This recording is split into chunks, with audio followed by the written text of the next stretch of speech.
Hello, this is Kim with Standing on Solid Ground. I am your host of the Spiritually Motivated and Inspirational Podcast. And the question is, what does the 10 degrees refer to? In 2 Kings 20 and 10, and Hezekiah answered, it is a light thing for the shadow to go down 10 degrees. Nay, let the shadow return back 10 degrees. Now that particular verse had me going for quite some time. And I understand that there are a lot of mathematicians and engineers who will have a better understanding of what that means. But I was having a dickens of a time trying to figure that out. Now, when I look also with some of the different answers of other study or teachers or ministers alike, and said, behold, I will bring again the shadow of the degrees, which is gone down in the sundial of Ahaz, 10 degrees backwards. So the sun returned 10 degrees, by which degrees it was gone down. So again, I'm wondering, what on earth is this 10 degrees? So I did a little research and tried to get an understanding. And I saw this one question: how long is 1 degree on a sundial? Now, they stated on a typical day, if we thinking about a circular path around the earth, one such path on a day in an early fall or late winter, as shown below, the sun will move 360 degrees divided by 24 equal 15 degrees. So again, they're saying that 360 degrees divided by 24 will equal 15. So we thinking the revolution of the earth, the 24-hour period of the day, will equal 15 degrees. And they further stated that in an hour along this circular path, this means that it takes 4 minutes to move 1 degree. 4 minutes. So every 4 minutes, the earth is moving in a rotation in the atmosphere. So I did my own little calculations to try to gather a better understanding of what is 10 degrees. So I broke it down. 4 minutes, okay, we learned it's 1 degree.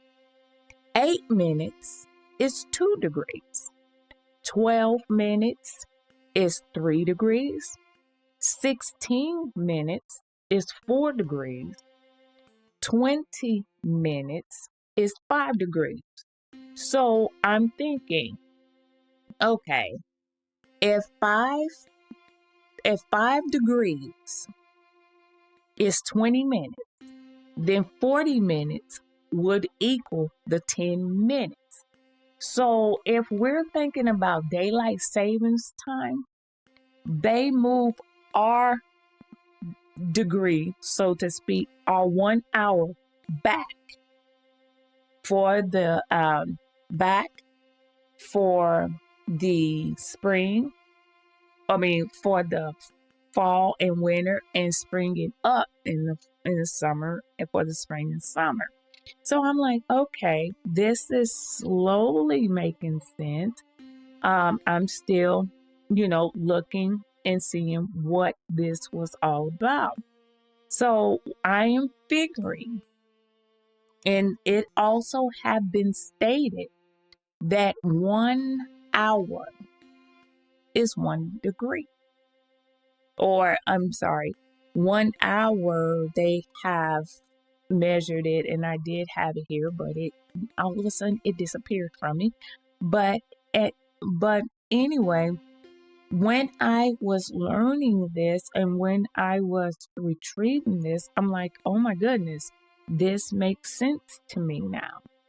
This is an amazing thing to learn, that 5 degrees equal 20 minutes. And if you take that times 4 or 3, which would be 20 minutes for 20 minutes is 5 degrees. 40 minutes is 10 degrees. 60 minutes is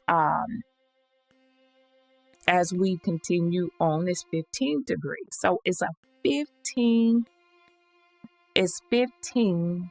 degrees for 1 hour. Okay, that began to make sense to me because I was really going through, because math was not my strongest point or my strongest thing in school, especially when it became a little bit more complicated with things of this nature. Basic math, yes, because I've been a cashier. I have been a cashier for over 20 years. So basic math, I got. When it gets into these technicals, that's when I started having my struggles. So I was not what they call considered a math whiz like my 2 boys are. My daughter is pretty good at math too. She just don't like math, but she's really good at math. But anyway, as I continue on, what does the Bible say about a shadow? And as we look, God was stating, my greatest desire is that whenever my shadow falls behind me as I walk, may whatever it falls be blessed. God dwells in the shelter of the Most High, which rests in the shadow of the Almighty. You know, God wants us to have shelter in the Almighty. And this is actually Hezekiah. I'm so sorry. And then David, I believe, was the one to say, he is my refuge and my fortress, my God, in whom I trust. And so this is very important for us to understand that how technical this was. Now, if we recall, Hezekiah was sick. He was very ill. And God had told the prophet to go and tell him that, you know what, your days are kind of numbered here. So you might want to set your house in order. And Hezekiah cried out. He cried out and he wept.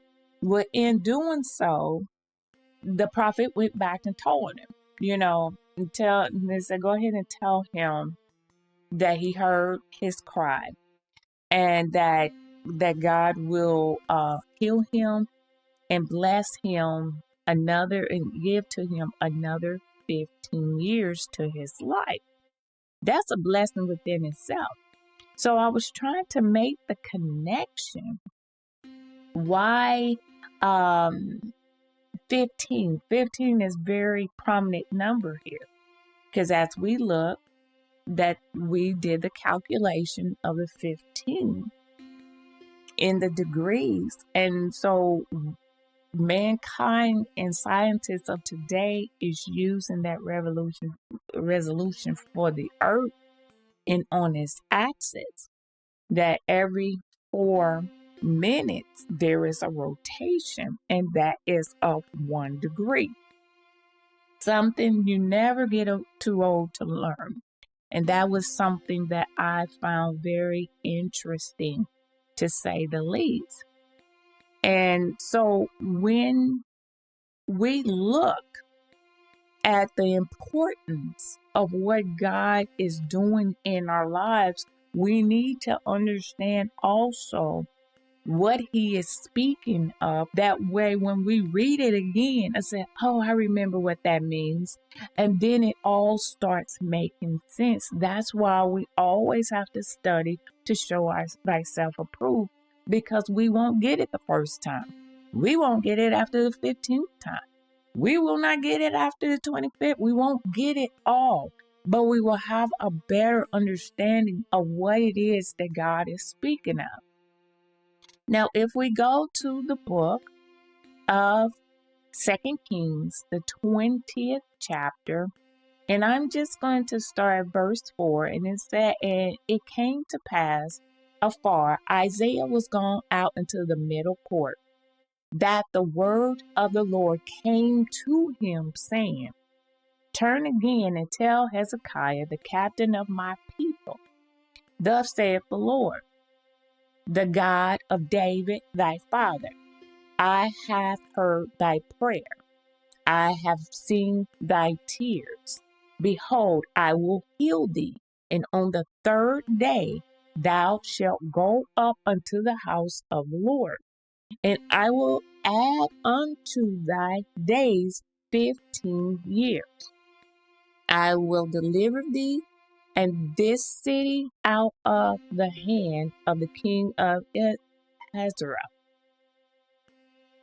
and I will defend this city for my own sake and for my servant David's sake." So even then, God was still keeping his promise to David, even through all of what was going on. However, we must always pay attention to those little details. And it was very interesting to me in verse 9 when it was stated, and Isaiah said, "The sign shalt thou have of the Lord, and the Lord will do the thing that he hath spoken.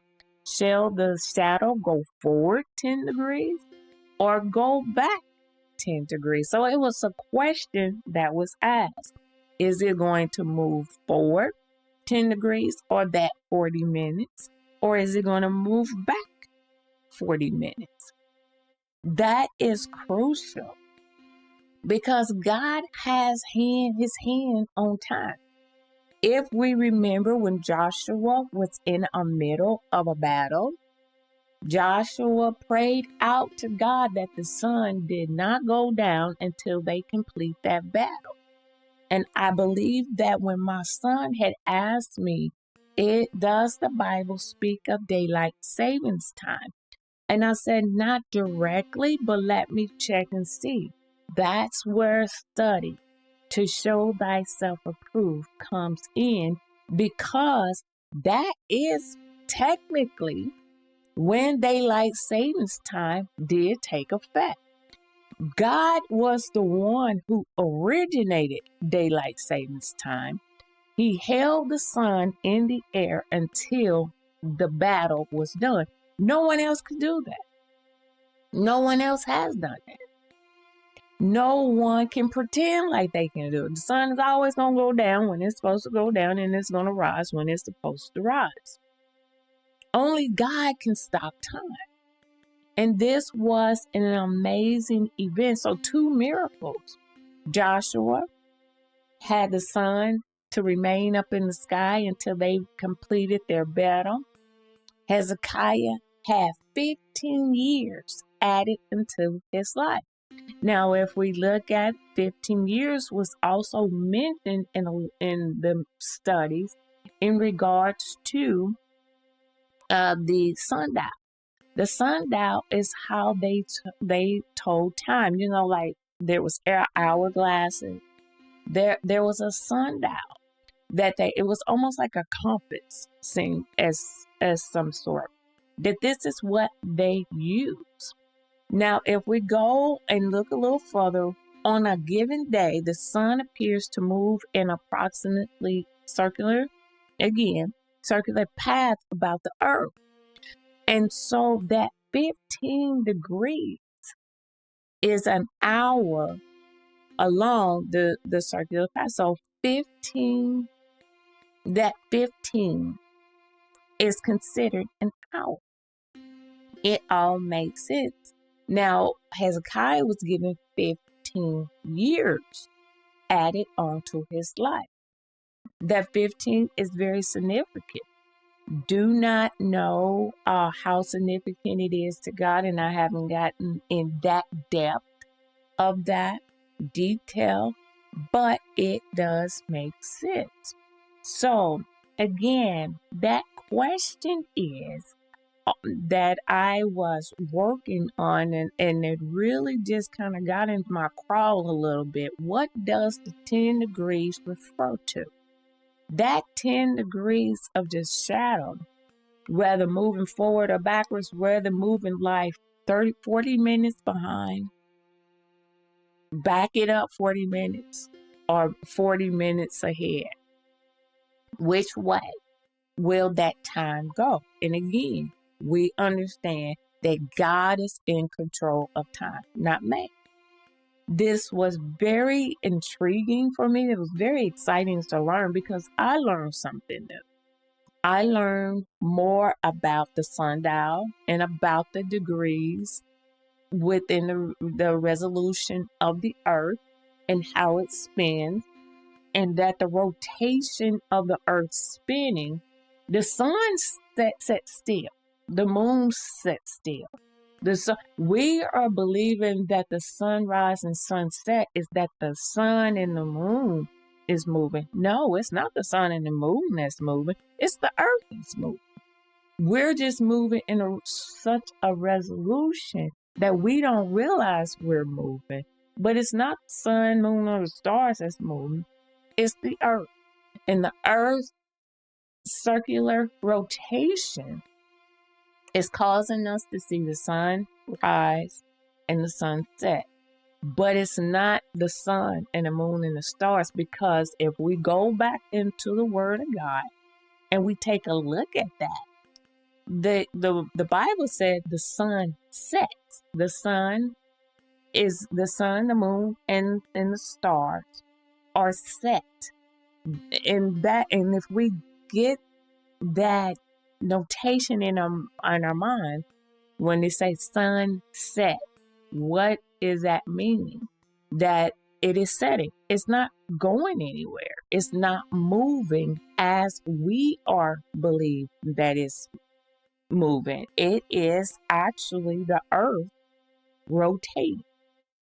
So again, my question of the day, or my question is, what does the 10 degrees refer to? It is referring to time. And in the degree, or the measurement of the degree, is 40 minutes ahead or 40 minutes behind, if that shadow would return or go back. This is Kim with Standing on Solid Ground. You have yourself a wonderful and blessed day.